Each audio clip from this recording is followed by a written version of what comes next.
Hello friends, मैं निर्जरा Chauhan YouTube के लर्निंग पाठशाला चैनल पर आप सभी का स्वागत है।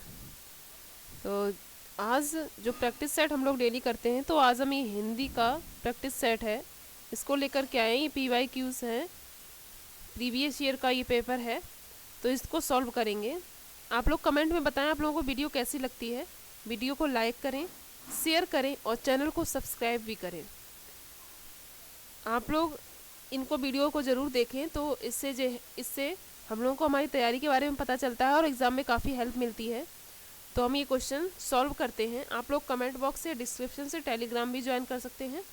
तो टेलीग्राम ज्वाइन करेंगे तो वहाँ पे आप लोगों को PDF मिल जाएगी। और वीडियो को शेयर ज़रूर कर दिया करें, जिससे कि सभी लोगों के पास ये पहुँच जाए, सभी लोगों को इससे हेल्प मिले। तो 91 से 120 तक होगा ये। इसमें पूछा गया है, इसमें ज़रूरी नहीं है कि हम पहले पूरा पैराग्राफ पढ़ लें, पहले हम क्वेश्चन पढ़ लेते हैं, उसके बाद पैराग्राफ भी पढ़ लेंगे जहाँ पे ज़रूरत होगी। 91 में है कि तुम्हें कौन सा खेलों में भाग लेना है, भावार्थ की दृष्टि से देखें तो उपयुक्त वाक्य है। तो इसके लिए हमें ये पैराग्राफ से पूछा गया है कि निम्नलिखित गद्यांश को पढ़कर पूछे गए प्रश्न 91 से 99 तक के सबसे उपयुक्त उत्तर वाले विकल्प चुनिए, ये कहा गया है। तो 91 हमारा ये पैराग्राफ से ही पूछा गया है। तो इसमें जो पूछा गया, तुम्हें कौन सा खेलों में भाग लेना है। तो खेल की कक्षा शुरू हुई तो एक दुबली पतली लड़की शिक्षक से ओलंपिक रिकॉर्ड्स के बारे में सवाल पूछने लगी। इस पर कक्षा में सभी छात्र हंस पड़े। 4 साल की उम्र में ही उसे पोलियो हो गया था। शिक्षक ने भी व्यंग किया, तुम खेलों के बारे में जानकर क्या करोगी, तुम तो ठीक से खड़ी भी नहीं हो सकती, फिर ओलंपिक से तुम्हारा क्या मतलब है, तुम्हें कौन सा खेलों में भाग लेना है जो यह सब जानना चाहती हो। उदास होकर लड़की चुपचाप बैठ गई। तो इससे आपको क्या पता चल रहा है कि तुम्हें कौन सा खेलों में भाग लेना है। तो इससे ये मतलब अर्थ निकल रहा है कि उसे खेलों में भाग नहीं लेना है। तो ये किस प्रकार का, इस भावार्थ क्या निकल रहा है, विधानार्थक, निषेधार्थक या विस्मयार्थक या प्रश्नार्थक। तो निषेध का मतलब नहीं का उत्तर है, तुम्हें मतलब कि खेलों में भाग नहीं लेना है, उस भावार्थ में कहा गया है। तो इसका 91 का सेकेंड ऑप्शन सही होगा। अब नेक्स्ट क्वेश्चन पढ़ते हैं कि लड़की के सवाल पूछने पर छात्र हंस पड़े, क्योंकि लड़की बहुत छोटी थी, खेलना नहीं जानती थी, खेल नहीं सकती थी, खेलना नहीं चाहती थी। तो इसका कौन सा ऑप्शन सही होगा। तो खेल नहीं सकती थी, लड़की ने इसके सवाल पूछने पर लड़के हंस पड़े। तो लड़के क्यों हंस पड़े, वह खेल नहीं सकती थी, मतलब उसे बीमारी थी पोलियो वाली, पोलियो से बचपन में हो गया था। तो मतलब लड़के सोच रहे थे कि खेल नहीं सकती है, तो इसका अर्थ होगा कि वह खेल नहीं सकती थी। तो इसका जो ऑप्शन है वो थर्ड सही हो जाएगा। खेलना जानती थी, बहुत छोटी नहीं थी, ना ही खेलना तो वो चाहती थी पर खेल नहीं सकती थी। 92 का थर्ड ऑप्शन सही है। नेक्स्ट क्वेश्चन है कि आपके विचार से लड़की की सफलता की सबसे बड़ी प्रेरणा किसने दी। तो आगे पढ़ते हैं। होकर लड़की चुपचाप बैठ गई। सारी क्लास उस पर ढेर देर तक हंसती रही। घर जाकर उसने माँ से पूछा, क्या मैं दुनिया की सबसे तेज धावक बन सकती हूँ। उसकी माँ ने उसे प्रेरित किया और कहा, तुम कुछ भी कर सकती हो, इस संसार में नामुमकिन कुछ भी नहीं है। तो इसमें माँ ने प्रेरणा दी है। किसने दी है, माँ ने प्रेरणा दी है। तो सबसे बड़ी प्रेरक कौन बनी, उसकी माँ। सफलता की सबसे बड़ी प्रेरणा किसने दी, उसकी माँ ने। तो 93 का फोर्थ ऑप्शन सही है। अब नेक्स्ट क्वेश्चन है कि शिक्षक के उत्तर से उसके बारे में धारणा बनती है कि वह हितैषी था। मतलब शिक्षक ने जो कहा था तुम्हें कौन सा खेलों में भाग लेना है और हंसा था, तो उससे शिक्षक के बारे में क्या धारणा बनती है, हितैषी था, सत्यवादी था, प्रेरक था या कठोर था। इसमें से कौन सा था। तो इसमें क्या होगा, फोर्थ है, कठोर था, ना ही वो प्रेरक था, ना ही सत्यवादी था, ना ही हितैषी था। तो 94 का फोर्थ ऑप्शन सही है। नेक्स्ट क्वेश्चन, लड़की के अनुसार जब कुछ संभव है, सब कुछ संभव है यदि हो बुलंद हौसला और ईश्वर की कृपा, सच्ची प्रेरणा और अच्छा प्रशिक्षक, सच्ची लगन और ऊंचा इरादा, कठोर परिश्रम और सबल शरीर। तो इसको आगे पैराग्राफ को पढ़ लेते हैं। माँ ने कहा कुछ भी नामुमकिन नहीं है। अगले दिन जब खेल पीरियड में उसे बाकी बच्चों से अलग बिठाया गया तो उसने कुछ सोचकर बैसाखियाँ संभाली और दृढ़ निश्चय के साथ बोली, सर याद रखिएगा, अगर लगन सच्ची और इरादे बुलंद हो तो सब कुछ संभव है। लगन सच्ची और इरादे बुलंद हो तो सब कुछ संभव है, इसमें यही पूछा गया है। तो इसमें हम क्या कर देंगे, लगन सच्ची, सच्ची लगन और इरादे ऊंचे या बुलंद। तो इससे क्या होगा, थर्ड ऑप्शन इसका सही होगा। इससे सच्ची लगन ऊंचे इरादे या बुलंद ऊंची हो तो उससे क्या होता है, संभव हो जाता है सब कुछ। 95 का थर्ड ऑप्शन सही है। नेक्स्ट क्वेश्चन में पढ़ते हैं कि गद्यांश में निहित मुख्य संदेश है। नंबर फर्स्ट, शारीरिक अक्षमता वाले लोगों को अधिक परिश्रम करना पड़ता है। किसी का मजाक उड़ाना ठीक नहीं है। शिक्षक को दयालु होना चाहिए। सफलता के लिए लगन और परिश्रम आवश्यक है। तो 96 का फोर्थ ऑप्शन सही होगा कि सफलता के लिए लगन और परिश्रम आवश्यक है। अब है कि आश्चर्यचकित का विग्रह होगा। आश्चर्यचकित का विग्रह करना है। क्या करना है, विग्रह करना है। आश्चर्य है जो चकित, आश्चर्य में चकित, आश्चर्य और चकित, आश्चर्य से चकित। तो इसमें कौन सा ऑप्शन सही होगा, फोर्थ ऑप्शन सही होगा, आश्चर्य से चकित होना। आश्चर्य से चकित होना 97 का फोर्थ ऑप्शन सही है। नेक्स्ट क्वेश्चन में है कि व्यंग किया का सबसे उपयुक्त अर्थ होगा। मतलब उसने व्यंग किया, हंसी उड़ाया, मजाक उड़ाया, ताना मारा होगा, उपहास किया होगा, निकाल दिया होगा, डांट लगाई होगी। तो इसका जो है उसने ताना मारा था, व्यंग किया था, सबसे उपयुक्त अर्थ यही होगा 98 का फर्स्ट ऑप्शन। अब नेक्स्ट क्वेश्चन है कि पौष्टिक खुराक में दोनों शब्द हैं क्रमशः। पौष्टिक और खुराक में दोनों शब्द क्या है, तत्सम आगत है, तत्सम तत्वो है, तद्भव तत्सम है, देशज आगत है। तो ये क्या होंगे, पौष्टिक खुराक में तत्सम आगत होंगे। तो इसका 99 का फर्स्ट ऑप्शन सही है। अब आगे चलते हैं, 99 के बाद 100 आता है। तो 100 में ये एक हमें उसका पद का पैराग्राफ दिया गया है। तो अर्थ की दृष्टि से शेष से भिन्न शब्द को पहचानिए। पहले तो हम इसको पहचान लेते हैं कि अर्थ की दृष्टि से सब शेष से भिन्न शब्द को पहचानिए। बाधा, डगर, अवरोध, व्यवधान। तो ये जो बाधा है और अवरोध है ये व्यवधान है, ये सब रुकावट वाले वर्ड हैं। डगर रास्ता होता है तो ये भिन्न है। तो 100 का सेकेंड ऑप्शन सही हो जाएगा। ये सभी व्यवधान वाले हैं, अवरोध पैदा करते हैं। तो अब नेक्स्ट क्वेश्चन है, कविता का केंद्रीय स्वर है। कविता का केंद्रीय स्वर पूछा गया है। तो कविता को पढ़ेंगे तब पता चलेगा कि केंद्रीय स्वर क्या है। और आप लोग को ये सेशन अच्छा लग रहा है तो आप लोग प्लीज़ लाइक और शेयर कर दें। तो इसमें है कि दिशाएं निमंत्रण मुझे दे रही हैं, सफलता का ये द्वार मेरे लिए है। ना अवरोध कोई, ना बाधा कहीं है, ना संदेह कोई, ना व्यवधान कोई, अटल एक विश्वास मन में भरा है। नहीं पथ डगर आज अनजान कोई, हृदय में कहीं कह रहा बात कोई, धरा और गगन सिर्फ तेरे लिए है। नहीं कुछ यहाँ जो मुझे रोक पाए, ना कोई यहाँ जो मुझे टोक पाए, अजानी हवा में बह जा रहा हूँ, मुझे आज लगता कि मैं वह नहीं हूँ। रही जगमग इंद्रधनुषी दिशाएं, दिगंतर मंदिर रस अलौकिक पिए हैं। तो इसमें पूछा गया है कि जो कविता का केंद्रीय स्वर है, मतलब कविता का केंद्र क्या है वो बताना है। तो इसमें जो है कर्म और प्रेरणा है, उत्साह और आत्मविश्वास है, बाधाएं और विघ्न है, सुनसानी और अनजानापन है। तो उत्साह और आत्मविश्वास दिखाया गया है। तो 101 का दूसरा ऑप्शन सही हो जाएगा। इसमें 101 का सेकेंड ऑप्शन सही है। नेक्स्ट क्वेश्चन में है कि दिशाएं कवि को क्यों बुला रही हैं।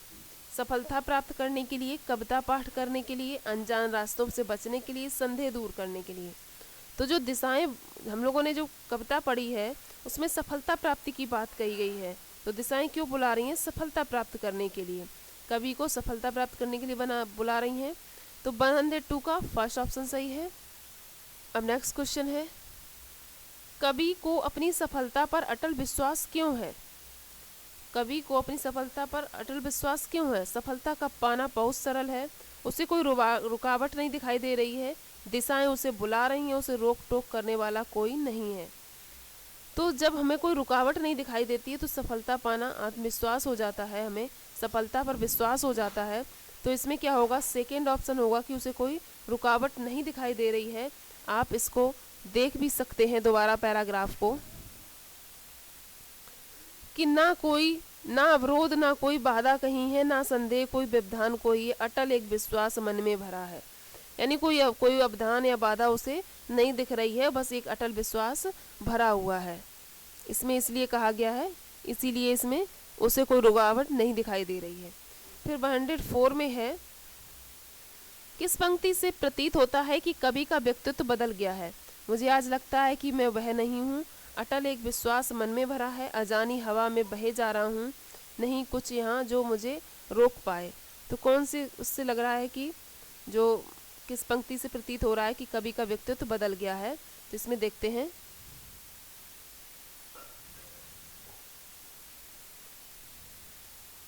नहीं कुछ यहाँ जो मुझे रोक पाए, ना कोई यहाँ जो मुझे टोक पाए, अजानी हवा में बहे जा रहा हूँ, मुझे आज लगता कि मैं वह नहीं हूँ। तो इसमें पूछा जो गया है कि किस पंक्ति से प्रतीत होता है कि कवि का व्यक्तित्व बदल गया है। तो इसमें पूछा गया है कि किस पंक्ति से प्रतीत होता है कि कवि का व्यक्तित्व बदल गया है। मुझे आज लगता है कि मैं वह नहीं हूँ, अटल एक विश्वास मन में भरा है, अजानी हवा में बहे जा रहा हूँ, नहीं कुछ यहाँ जो मुझे रोक पाए। तो वहाँ पर ऊपर लिखा हुआ है कि मुझे आज लगता है कि मैं वह नहीं हूँ, तो इसका ये ऑप्शन सही होगा कि मुझे आज लगता है कि मैं वही नहीं हूँ। तो इससे लगता है कवि का व्यक्तित्व बदल गया है। 104 का फर्स्ट ऑप्शन सही है। नेक्स्ट क्वेश्चन में दिया गया है कि व्याकरण की दृष्टि से इंद्रधनुषी शब्द है। व्याकरण की दृष्टि से इंद्रधनुषी शब्द पूछा गया है, क्रिया विशेषण है, संज्ञा है, सर्वनाम है या विशेषण है। इसमें बताएं क्या है। तो ये व्याकरण की दृष्टि से विशेषण है। इंद्रधनुषी मतलब इंद्रधनुषी विशेषता बता रहा है ना ये, संज्ञा और सर्वनाम की, तो इंद्रधनुषी विशेषण हो गया। तो 105 का फोर्थ ऑप्शन।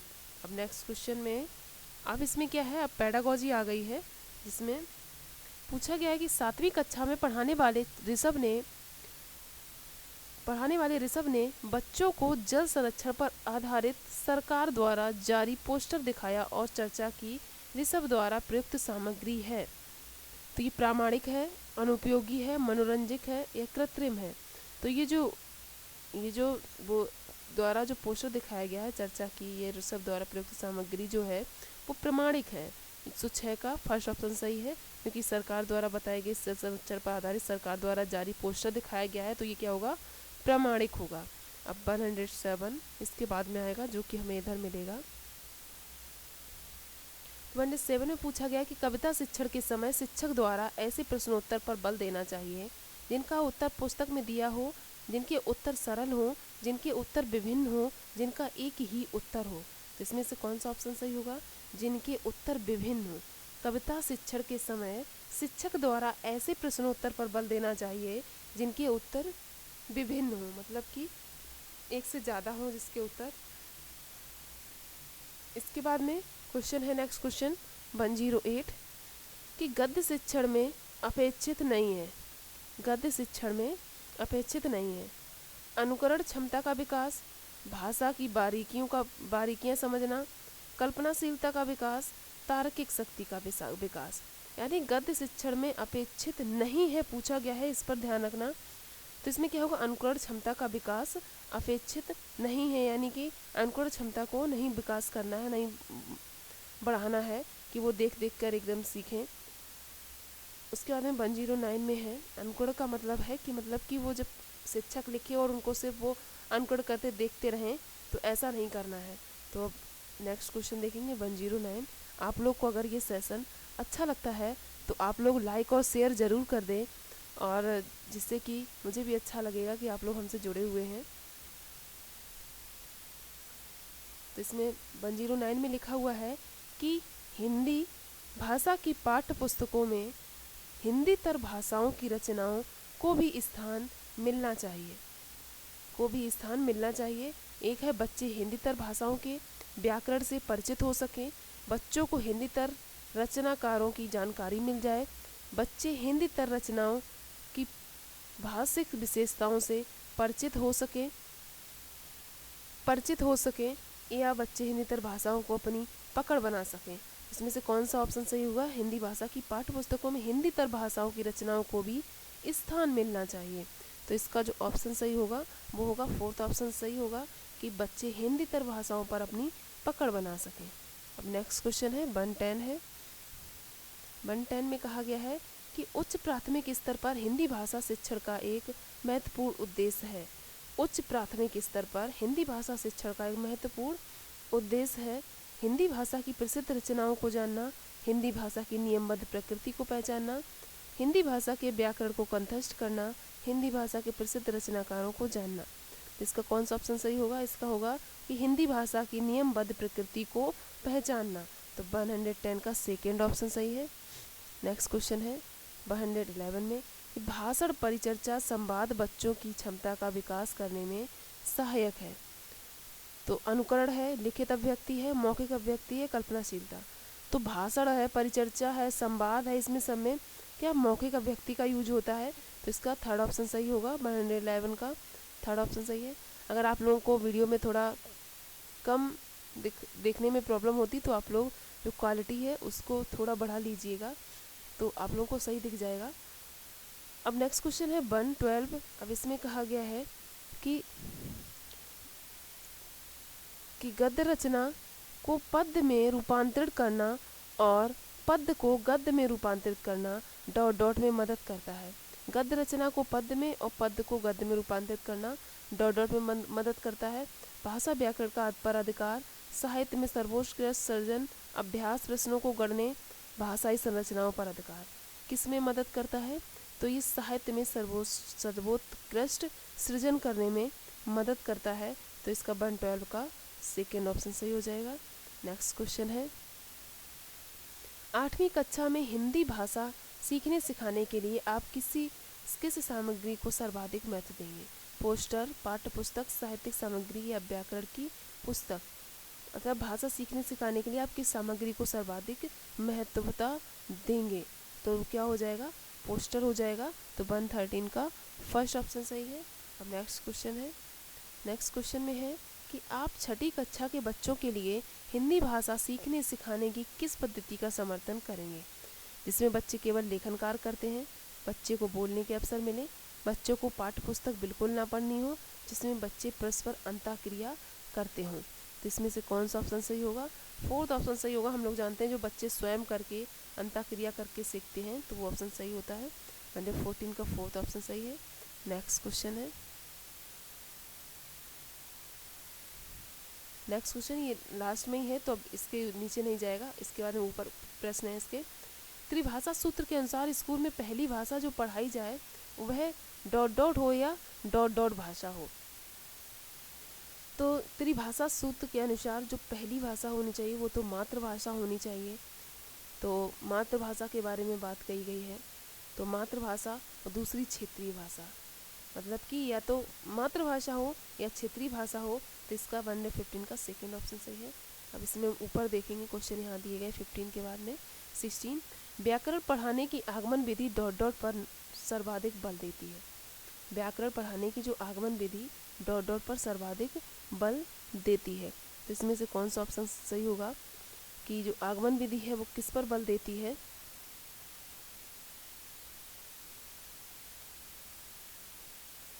तो इसमें मानकता पर, नियमों पर, परिभाषा पर या उदाहरणों पर। तो हम लोग जानते हैं जो आगमन विधि होती है उसमें उदाहरण पर बल दिया जाता है। तो इसमें 116 का फोर्थ ऑप्शन सही होगा, उदाहरण हो जाएगा। अब नेक्स्ट क्वेश्चन है, उदाहरणों पर बल देती है। अब नेक्स्ट क्वेश्चन है 117। भाषा के संदर्भ में संचार माध्यमों का प्रयोग न केवल सामाजिक संवेदनाएं विकसित करता है बल्कि डॉट डॉट को समझने में मदद करता है। विभिन्न माध्यमों की आर्थिक स्थिति या विभिन्न माध्यमों की जानकारी या विभिन्न माध्यमों में प्रयुक्त भाषा या विभिन्न माध्यमों में उपयोग। तो ये जो है विभिन्न माध्यमों में प्रयुक्त भाषा समझने में मदद करता है। तो 117 का थर्ड ऑप्शन सही हो जाएगा। अब नेक्स्ट क्वेश्चन है, कहानियों की विभिन्न शैलियों पर की गई चर्चा बच्चों को डॉट डॉट में मदद करती है। कहानियों की कमियां बताने में, व्याकरण समझने में, कहानियां रचने में, कहानी के तत्वों को याद करने में। तो किस में मदद करती है? तो इसमें होगा कहानी रचने में मदद करती है। 118 का थर्ड ऑप्शन सही है। व्याकरण समझने या कमियां बताने या तत्वों को याद करने के लिए नहीं, रचने में मदद करती है। 119 है संदर्भ में व्याकरण किस पर बल देता है? पाठ पढ़ाते समय प्रसंग बस आने वाले व्याकरण बिंदुओं को स्पष्ट करने पर, पाठ के अंत में समस्त व्याकरणिक बिंदुओं को स्पष्ट करने पर, पाठ के दौरान आए समस्त व्याकरणिक बिंदुओं की परिभाषा बताने पर, पाठ के अंत में दिए समस्त भाषा अभ्यास को पूर्ण करवाने पर। तो इसमें पूछा गया है कि किस पर बल देता है? तो पाठ के दौरान आए समस्त व्याकरण बिंदुओं पर परिभाषा बताने में। तो 119 का थर्ड ऑप्शन सही है। नेक्स्ट क्वेश्चन है प्रत्येक भाषा शिक्षक को इस बात की जानकारी जरूरी होनी चाहिए उसकी कक्षा के बच्चों की ... पृष्ठभूमि क्या है? मतलब प्रत्येक भाषा शिक्षक को इस बात की जानकारी जरूर होनी चाहिए कि उसकी जो कक्षा के बच्चों की ... पृष्ठभूमि क्या है? सांस्कृतिक आर्थिक है, आर्थिक सामाजिक है, सामाजिक व्यावसायिक है या भाषिक सांस्कृतिक है। तो जानकारी होनी चाहिए कि भाषिक व सांस्कृतिक पृष्ठभूमि क्या है। तो 120 का फोर्थ ऑप्शन सही है। तो ये हमारे 30 क्वेश्चंस रहे। आप लोग अपने स्कोर बताएं, मार्क्स बताएं, क्या स्कोर रहा आप लोगों का। तो इससे पता चलेगा कैसी तैयारी चल रही, क्योंकि अब एग्ज़ाम आने ही वाला है। आप लोग सेशन को लाइक ज़रूर कर दिया करें और शेयर कर दें, जिससे कि सभी लोगों के पास ऐसी क्वेश्चन पहुंच जाएं। और चैनल को अगर न्यू है तो चैनल को सब्सक्राइब कर लें। चैनल को सब्सक्राइब करेंगे और आप लोग जो है बेल आइकन दबाएंगे, तो इससे क्या है आप लोगों के पास में वीडियो का नोटिफिकेशन पहुंचता रहेगा। तो और जो टेलीग्राम है उसको ज्वाइन कर लें कमेंट्स बॉक्स से या डिस्क्रिप्शन से।